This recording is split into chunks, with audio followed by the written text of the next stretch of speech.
Welcome, everyone. We will continue with the second lecture, The Path to Buddhahood, Chapter 1. Right? So let's put our palms together and recite with me. Homage to the fundamental teacher, Buddha Shakyamuni. Homage to the fundamental teacher, Buddha Shakyamuni. Homage to the fundamental teacher, Buddha Shakyamuni. Verses of opening of the Dharma.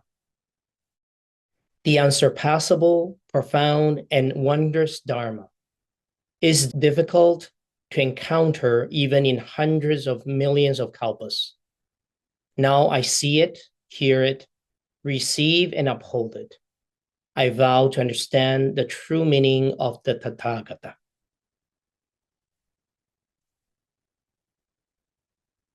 Okay, so last time in stanza 1, we already covered the part that those people that are surviving in the world, not living, surviving, merely surviving, they don't have even the slightest clue to look for refuge.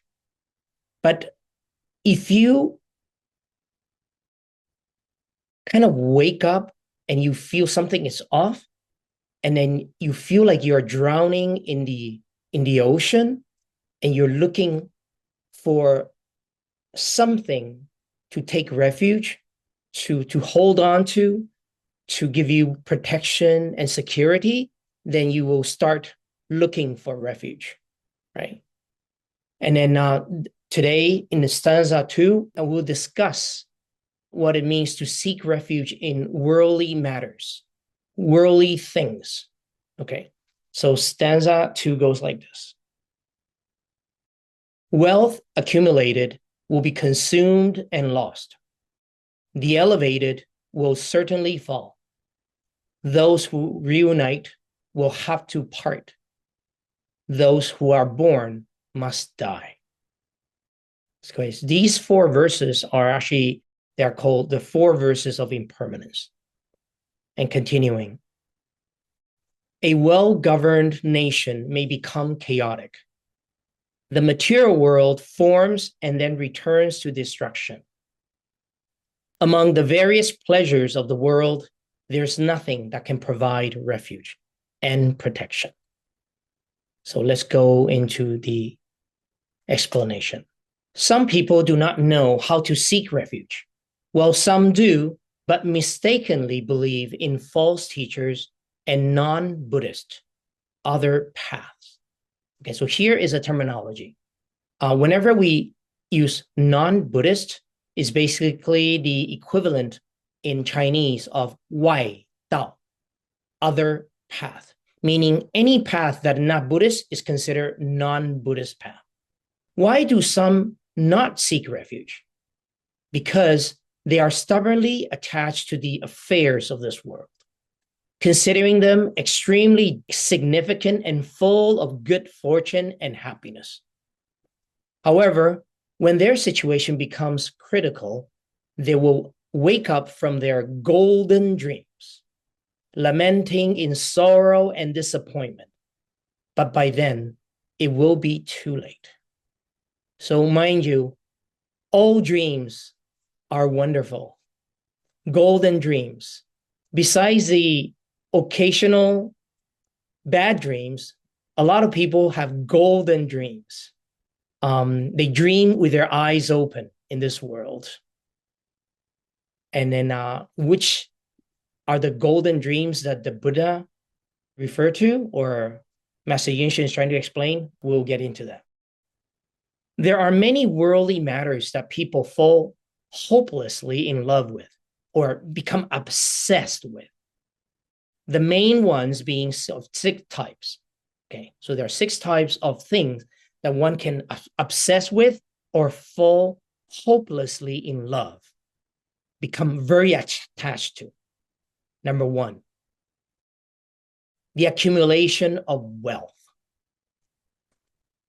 Some people believe that having an economic foundation is a priority and that with money, anything is possible. Wow. Yes, money is everything. As soon as we're born, and then we go to school, and we ask our parents, why do you have to study? I go, well, you have to study kindergarten because you have to get into a good elementary school. Why do I study elementary school? So that I can get into a good high school. And why a good high school? So you can get into university and get your university degree. Why? So you can get a great job. And with a great job, you find a great partner. And then you form your family, and then you have your great kids, and then happily ever after. That is the golden dream that Disney and all these children's stories try to sell us, right? And then, first of all, the accumulation of wealth, money is so real. Money is so important. That piece of paper, that's money. That is so real. Is it? Do you know that that piece of paper is just a promissory note? It's almost like the value, it's based on what people believe. It's not a so-called objective value. It's very subjective. You all heard of currencies that crumble, that go through problems. People in South America know this for a fact, how their currency suddenly overnight becomes useless. And in anybody in war situation, no, that piece of paper is meaningless, right? But we think of money as something so tangible, so real, but it's an illusion of the mind. We invent these rules, and then we print these papers, and then we say that, yes, I back this paper. The government backed the paper. So you have to believe in the government so that you believe in that piece of paper, right? So money, is it really that real? And anything's possible with money. Money can buy everything. Money can buy love, can buy food, can buy a house, can buy relationship, can buy a lot of happiness. Really? Have you lived yet? If you have lived, you know money cannot buy everything. Of course, without money, you are hopeless.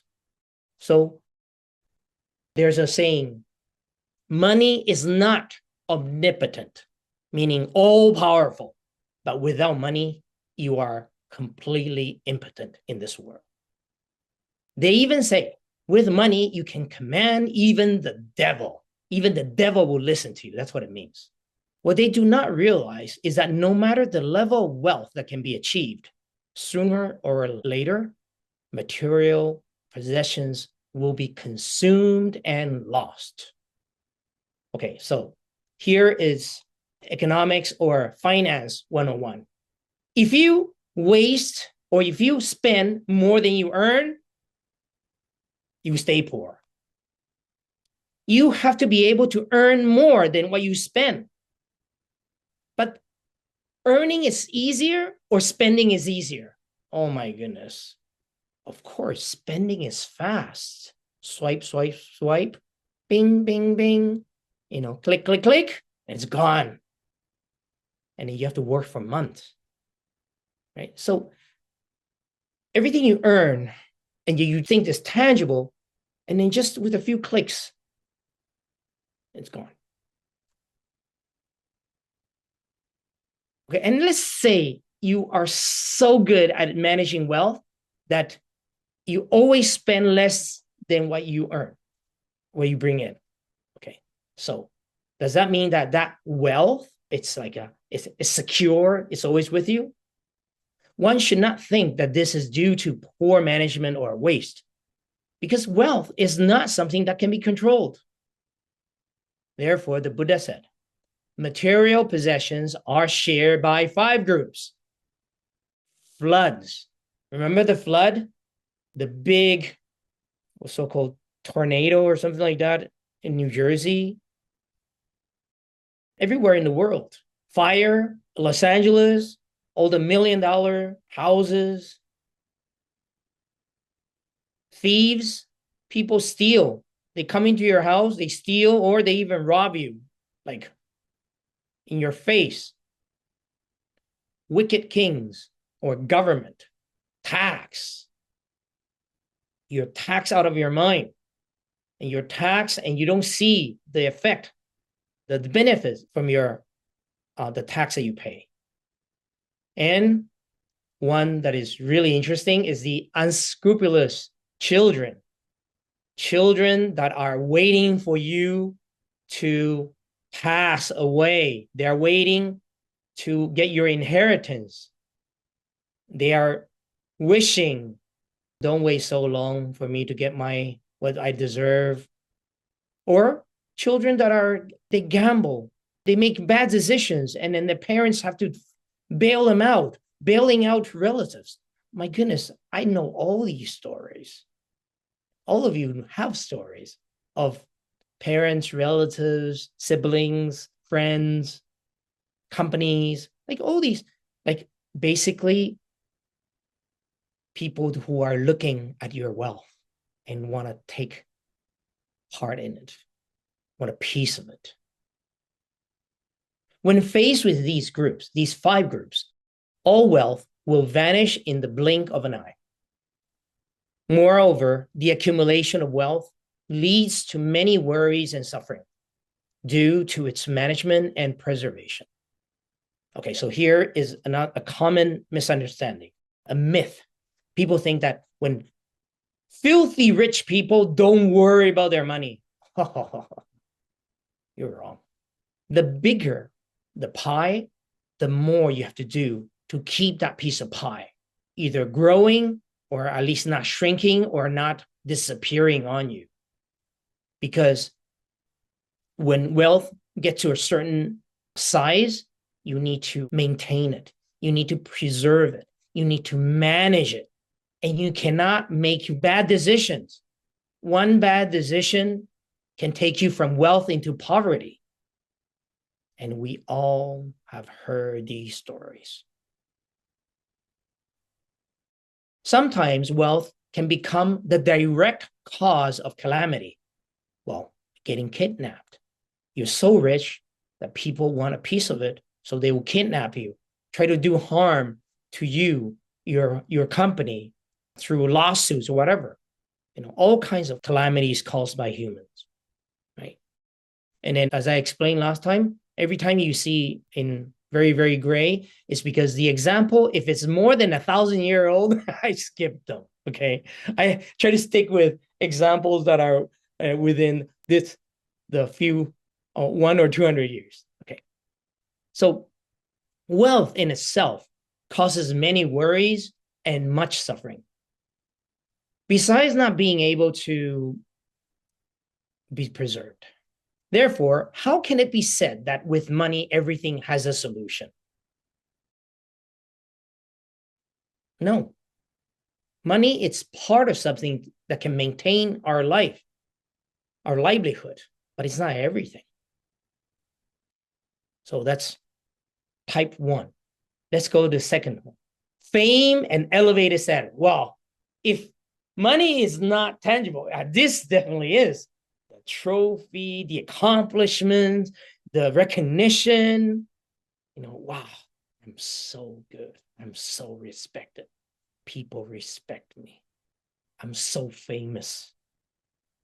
And these are what people fall in love, hopelessly in love with, obsessed with. When in power, it is as if they command winds and clouds. They're like gods. Everything is according to their will and within their reach, with an exalted air as if everything depends on them, on the high status people. And the Buddha said, however, what rises will certainly fall. Okay, so why do people look for fame and elevated status? Because they want to be in power, in control. And not only in control of themselves, in control of others. They want to be able to tell people to do anything. That greed for power is truly, truly lead to horrendous results. And then throughout human history, and I'm sorry, we are living it still, how people come into power and they don't know how to manage it. They really let things just spill all over and then cause havoc in this world. And of course, when havoc is caused in the world, suffering will emerge. Now, speaking of something more recent, 60, 70 years, Hitler at the time, when he took power in Munich, he felt omnipotent, all powerful. But on the night, when he lost the war, Germany lost the war, his army lost, the Nazi army lost the war, and on the night before the fall of Berlin, he was powerless and he committed suicide to end the matter. And Stalin, from Soviet Union, he dominated that country for 30 years.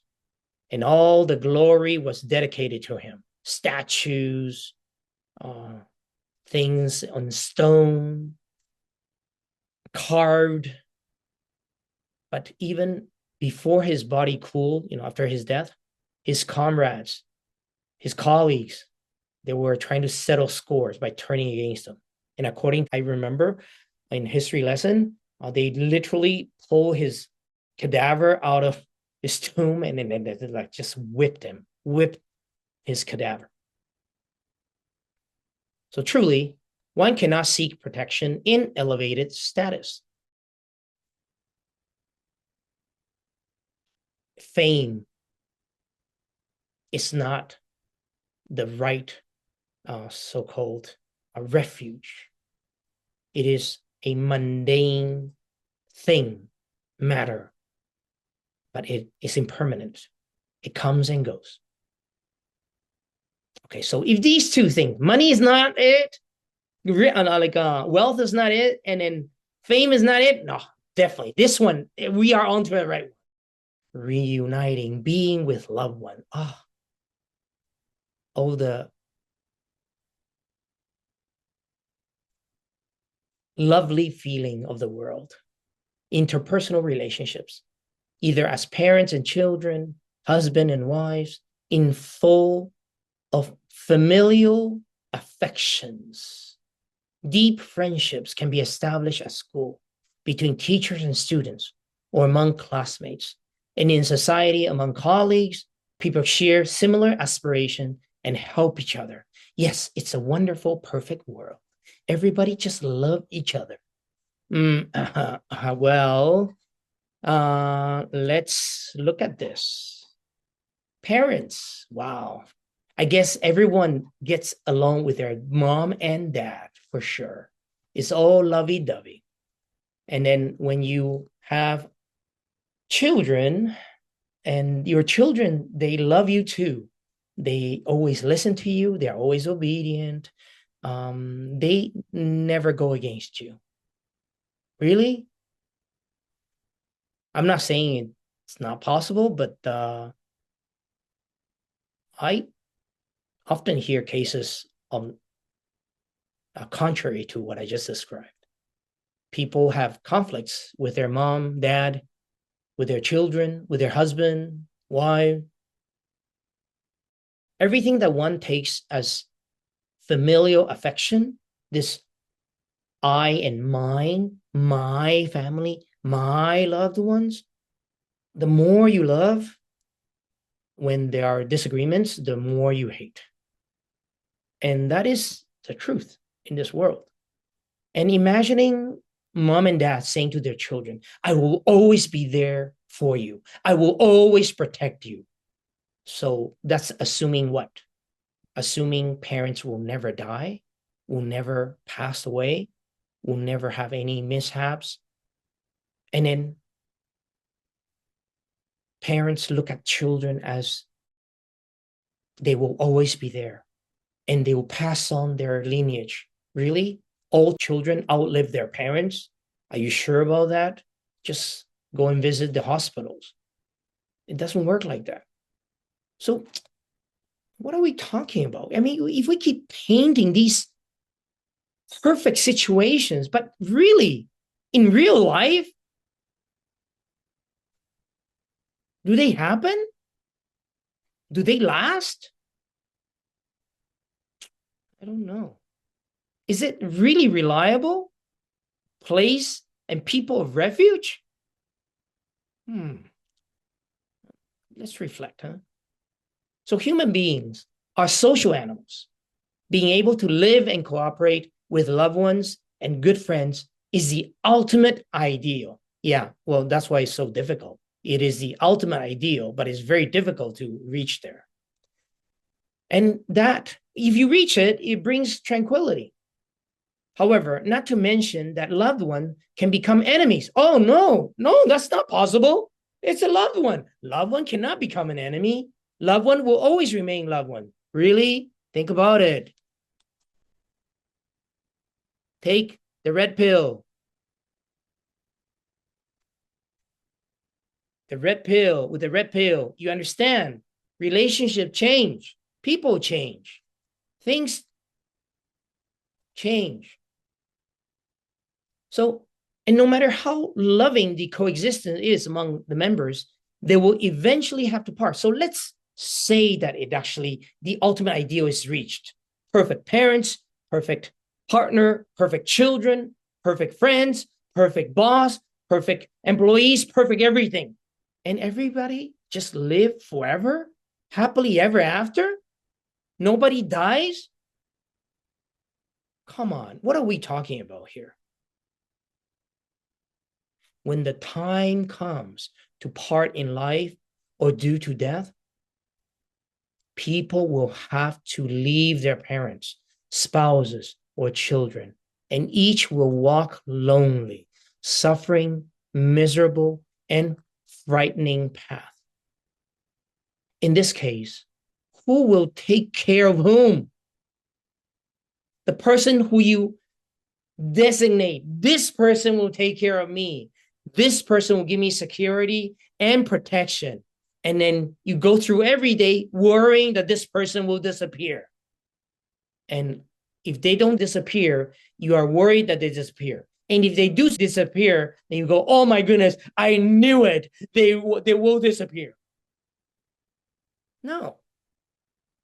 So is it that dependable? That being with loved ones and loved one will just be the place of refuge? No. Oh, this one, yes. Life, existence. I know I am here. I will live forever. Yeah, right. After you are born, then you go through aging, sickness, and death. Okay. So aging.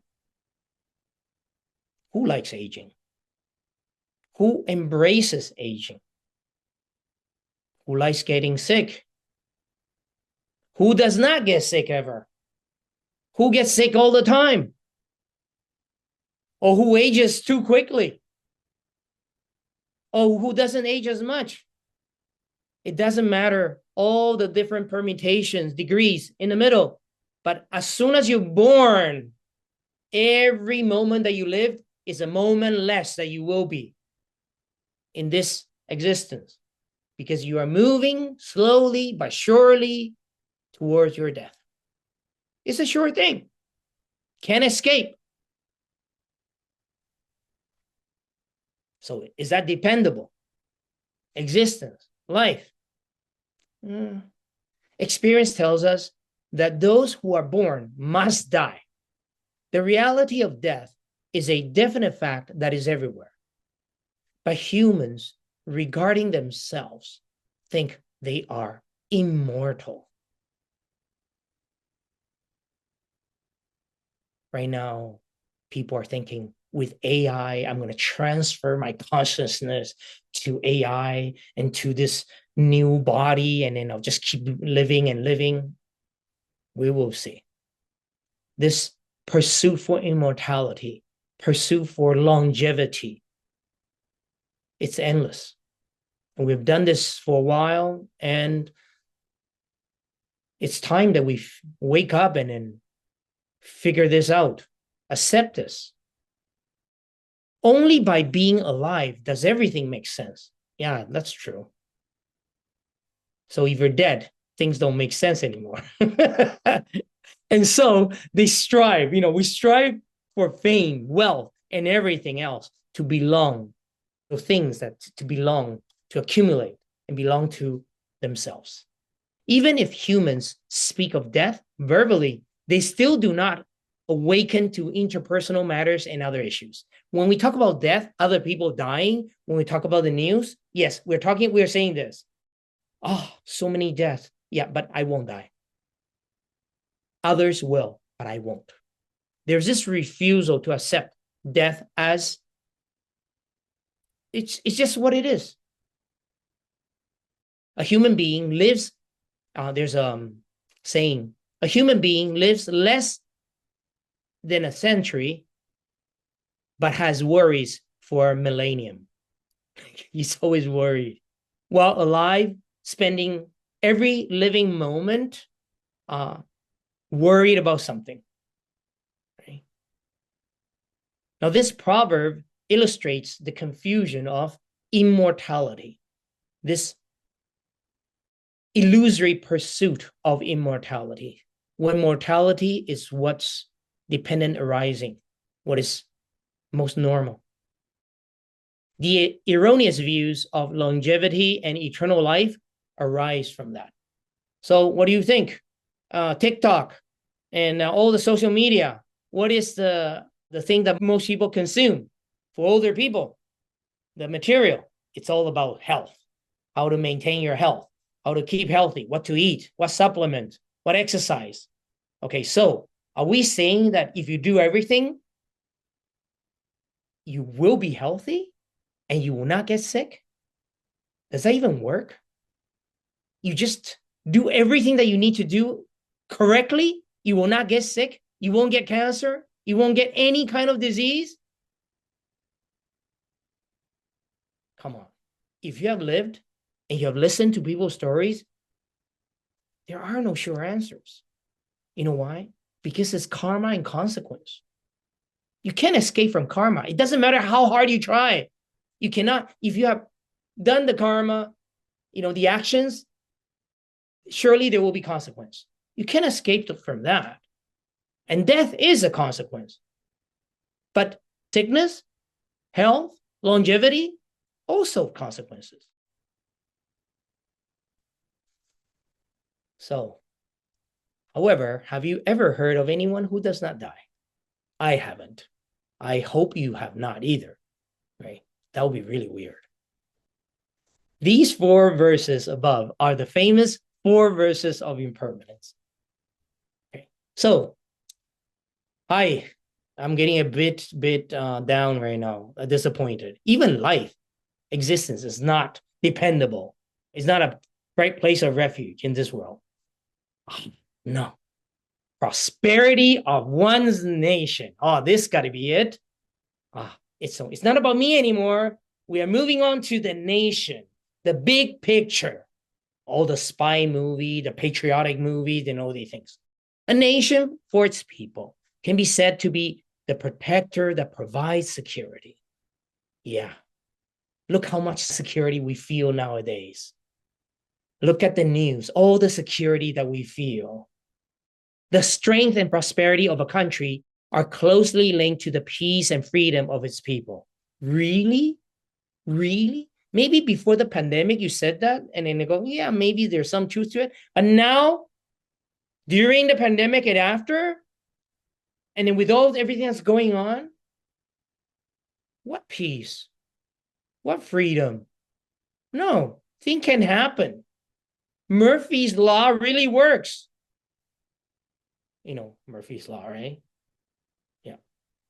Therefore, something, as long as a country is strong, we will have a solid ground. But the strength of the country does not necessarily equate to personal and household security.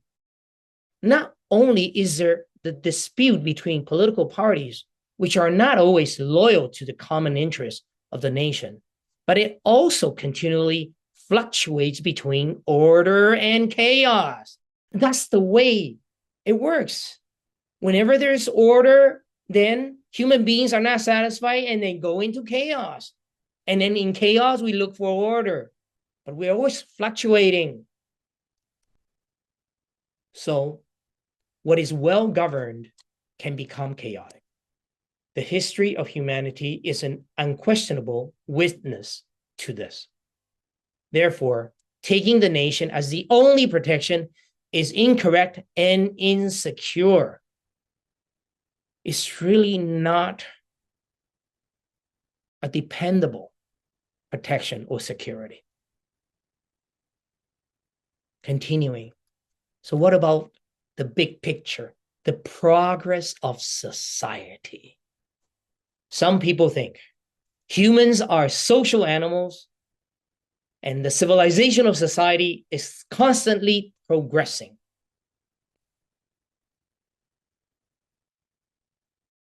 And this must be the true meaning of human life. I live for my country.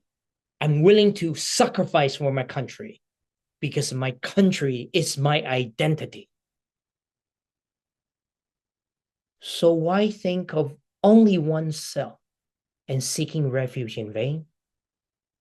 Now, this is the prejudice of looking at the whole but not seeing the individual. Like, as if one is seeing the big picture and then this, it's me, the progress of society is more important than my own personal well-being.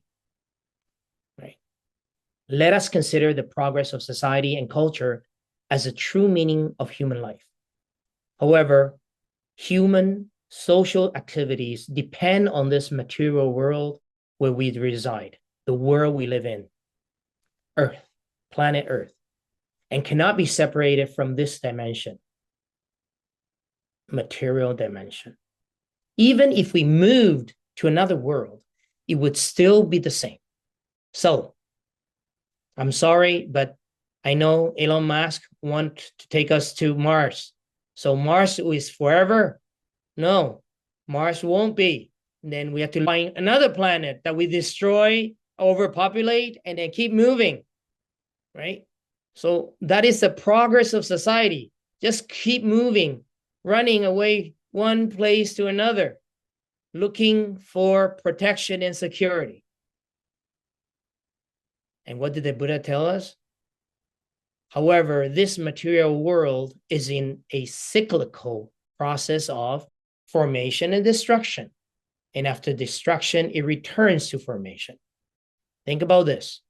If the earth is destroyed, what will be the true meaning of human life and civilization? Those who think that the progress of society is a true meaning of life are the deluded ones who truly dream in vain. So, in no way we're saying that these things do not matter. Of course, we contribute positively to the progress of society. But what we're saying here is not that progress is not neither secure nor protect us from our true problem.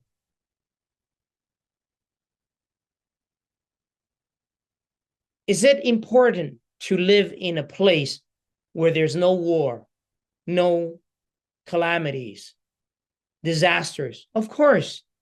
Is it great to live in a place where people care about improving, about cleanliness, about orderly place, and not throwing garbage, recycling? Of course, it's good. But what we're saying is that those are things that we do because we care, but we know in the back of our mind that that's not my place of security nor protection. That's not my place of refuge. My place of refuge is in something else. So in summary, most people cannot generate the enthusiasm to seek refuge because they are deluded by matters of ephemeral significance right in front of their eyes and are confused by the various pleasures of the human world. Enthusiasm. how you get up in the morning and you're enthusiastic to drink your coffee? How many people are enthusiastic to meditate? How many people are enthusiastic to recite their Buddhang Saranang Gacchami? How many people? How many people actually just think to themselves, this world is impermanent, and now that I have encountered the triple gem, Buddha, Dharma, and Sangha, I must practice. I must purify my mind. And then today, I must try to help others and try not to harm anybody, right? Do no evil, do all good, purify my mind, the mind. That's the Buddhist instruction for all practitioners. Generate the enthusiasm, right? But if we cannot, some people say, why is it so difficult to meditate on my own, to recite a mantra, to do some homework, spiritual homework on my own? Because you're not truly enthusiastic about it.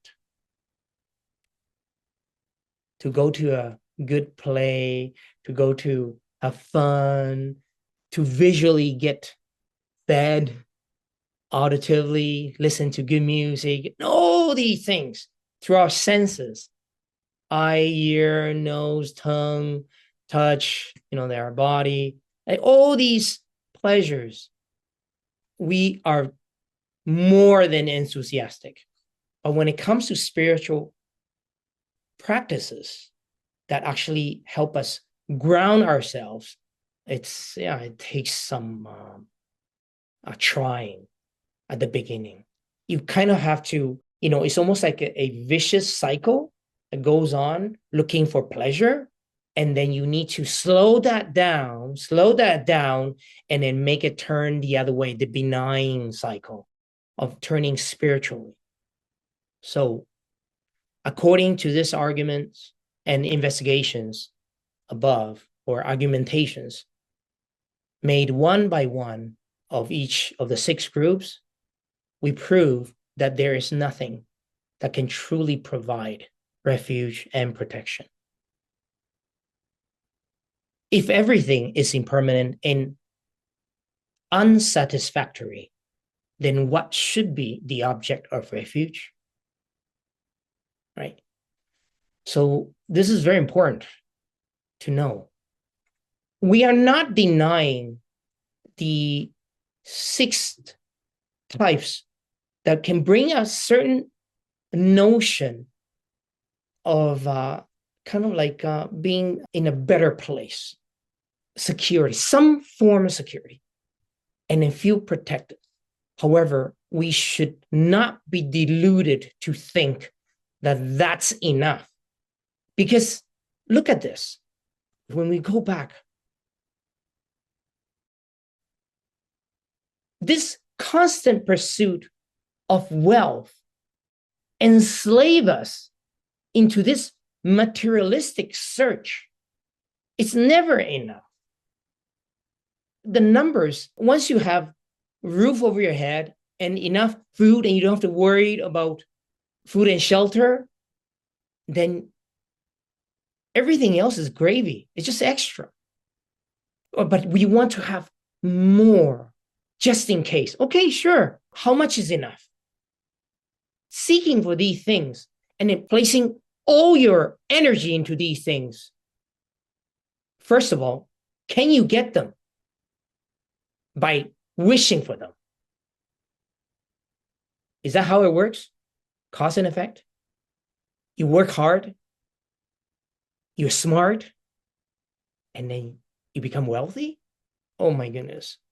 No, a lot of wealthy people are not so smart, but definitely they're lucky. And then, in this world, they call it luck. But in Buddhism, we call that merits. Requires merits. Merits from the past.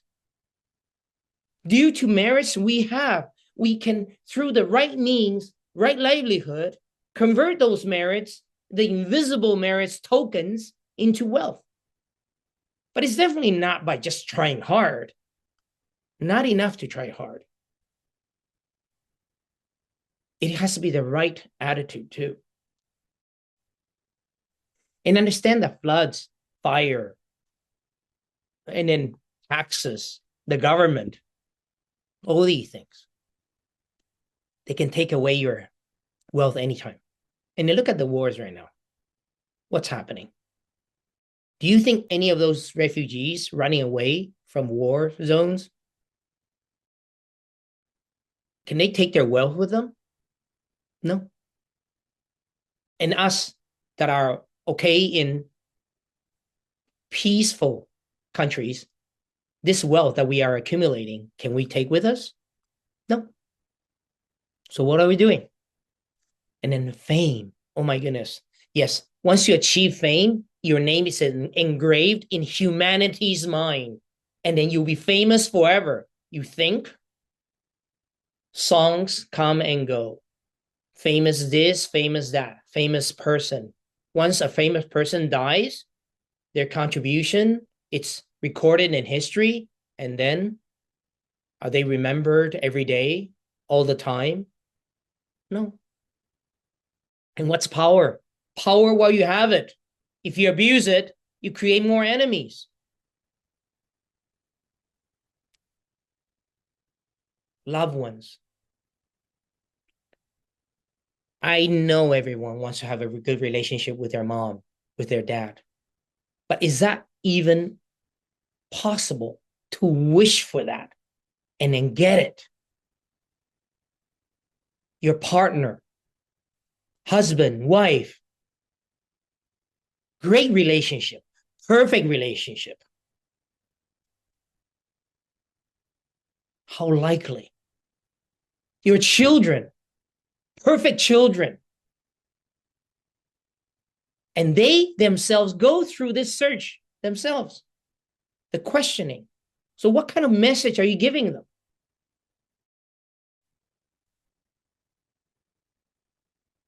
And then this life, the way we take care of ourselves, take care of our body, or we prevent ourselves from aging too quickly. And then we take medicine. We do everything possible not to get sick. We need to reevaluate the amount of time we dedicate to these things, these pursuits, and come to a point that what we call an equilibrium, right? On one hand, you develop yourself spiritually. You're on the spiritual search, right? You're a seeker. You're a spiritual seeker. And at the same time, you're understanding what you have in your hands. What is this existence, right? So aging is normal. And guess what? If you worry less about aging, you age less. Well, unless you do plastic surgery, right? But if you don't get so upset about aging, the aging process slows down a little bit because you're less worried about it. And how about sickness? Okay, and here is an idea I want to share with you. Do you think it's better to pay in quotas or pay in a lump sum? Do you prefer to get sick once in a while, or you don't get sick for years and then when it hits you hard and you fall and you are like bedridden? You cannot get off from your bed. And then it's almost like you nearly die. What's better? Why not look at sickness as something part of life? Imagine this. And personally, I think of sickness even more subtle in an everyday situation. If I slept not so well last night, whoa, that is kind of like my body out of equilibrium. Yeah, I'm feeling a little bit not so healthy because I didn't have a good sleep. Okay, so I get it. And then I go to the washroom. Today I usually eat breakfast first. So I eat breakfast and then I drink, I eat, and then go, oh, this is great. But it's not digesting well. And then I don't go to the washroom. And then all these things, these are little signals, small signals every day, alarms every day. Yeah, that happens to your body telling you that, hey, dude, or dudettes. I don't know what's the thing for female. You're sick all the time. It just your body is trying to find an equilibrium. The four elements is trying to find the equilibrium. So just observe that. Be mindful. And then every day before you go to sleep, you tell yourself, no, I've done my best. And then this is it. I'm going to go to sleep. And then I might not wake up. And it's okay because death is certain. And you embrace, and then you just go to sleep with a peace of mind. And if you do wake up in the morning, then you go, yes, okay, another day to help people, to do some good in the world, to continue my spiritual path. And the prosperity of nation, patriotism, I'm serious. If you're, once you take refuge in the Triple Gem and you become a Buddhist, you will come to understand that we are just earthlings. We live here in this closed system, Earth, with other humans, animals, and other beings. So for us, we're just global citizens. We need to look at the world from that perspective, wishing peace and harmony to the world, not just one particular nation or not just my nation, my country. Be empathetic, be sympathetic towards other people's sufferings, their plight, right? Care. Be compassionate, not just about your own country. And then the progress of society, oh my goodness, I wonder if technology, people are understanding that, are we really progressing or digressing as a society? Are we inventing things to improve our lives? Or are we actually inventing technology to just keep us entertained? Like all these creators, producers of blue pills, different kinds of blue pills. Take blue pill, more blue pills, and then you'll be okay. So understand each type correctly, and then remember, have the enthusiasm to seek refuge, true refuge. And I'm going to, instead of moving directly into seeking refuge in transcendent matters, I need to give you an idea of the Buddhist cosmology. According to the Buddhist cosmology, and then I'll give you the picture, and then, so this is the Buddhist way of visualizing the world. And by the world, it's not just the material world, it's also the immaterial world. So we actually divide, and I just want to show you a picture, like we divide, this is the so-called desire sphere. Desire sphere. And then why do I use the word sphere? Because it denotes a dimension. It is a dimension of desire. Desire sphere. Desire sphere, meaning, the adjective said desire. Beings in this realm are full of desires, are motivated by desire. And when when there's desire, greed, and when you don't get what you want, you have hatred. So this is the desire sphere. And this is the so-called form sphere. Form. Form means subtle form, light specifically, light matter. And then the formless sphere.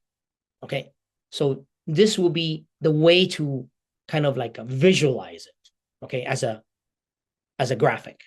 Let's go to the specific here. So this is the desire sphere, okay? So human beings are right here, right in the middle of the desire sphere.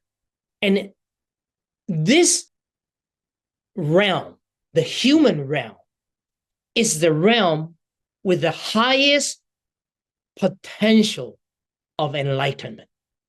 All Buddhas, past, present, and future, shall attain Buddhahood in the human realm. So if you imagine below the human realm, we have the so-called these evil destinies or evil realms, which are hungry ghosts, animals, and hell beings, hell realm. And then above the human realm is the desire sphere's celestial realm. There are 6 of them. Starts from the heaven of the 4 kings and then goes up to the Parinirmita Vashavartin. This is where Mara lives here in the 6th heaven of the desire sphere, right? So you have the human, you have the celestial realm, right, of the desire sphere, and then you have the evil realms of the desire sphere. So we usually call this the 1, 2, 3, 4, 5, the 5 destinies. And if you add the asuras, the angry spirits, then it's called the 6 destinies. And this is all in the desire sphere. When we move away and even into more subtle dimension, the next dimension is called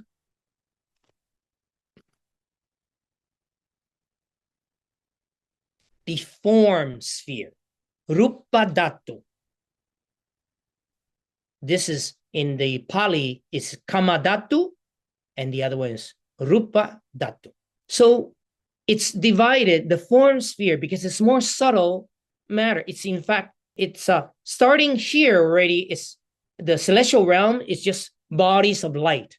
And this is even more subtle light. So they're in the 1st jhana, 2nd jhana, 3rd jhana heavens, and 4th jhanas. So in here, there are 18 levels, 18 heavens in the form sphere. So last but not least, the formless sphere is the Arupya Dhatu. There are 4 realms in here, from the infinite space into neither perception nor non-perception. And something that you should know that the Buddha said specifically is that neither perception nor non-perception, the Buddha said, is not conducive towards insight and vipassana. He does not recommend it for us to practice. These 3 are already very subtle, but still can be helpful. These 3, basically, if you practice the 4 Brahma Viharas, you can actually literally jump from the desire sphere into the formless sphere through the Brahma Viharas, and going to these 3 to open the mind. But this last one is not conducive, right? Now, which realms?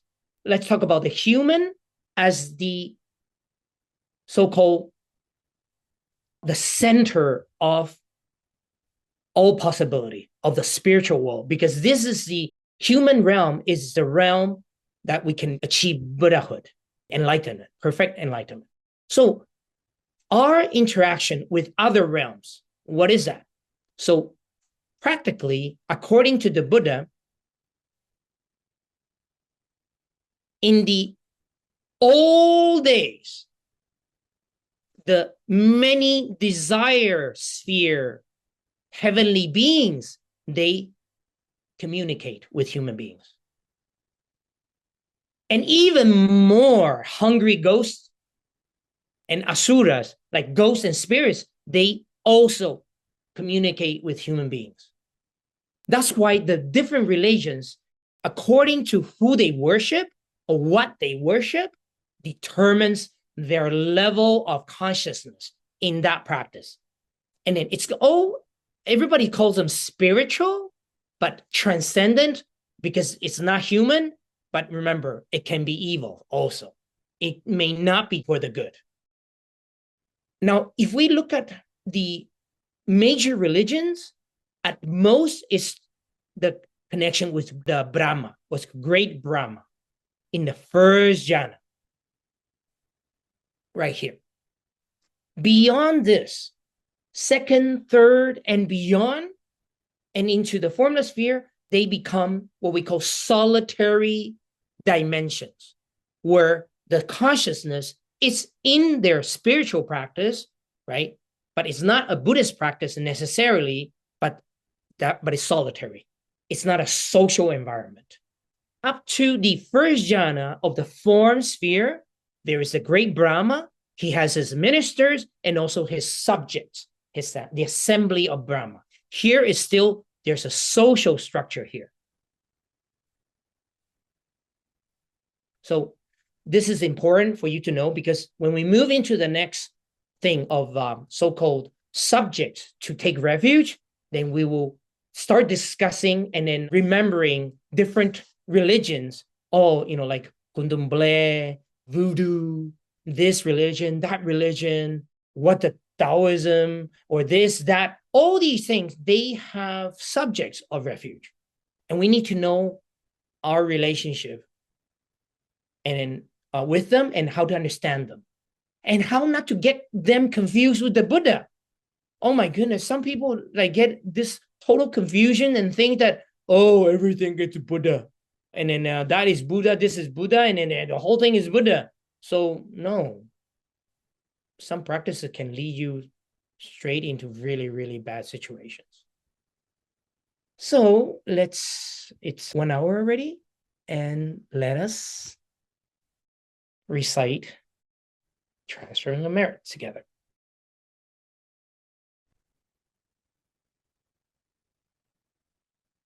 I wish to eradicate the 3 obstructions and all defilements.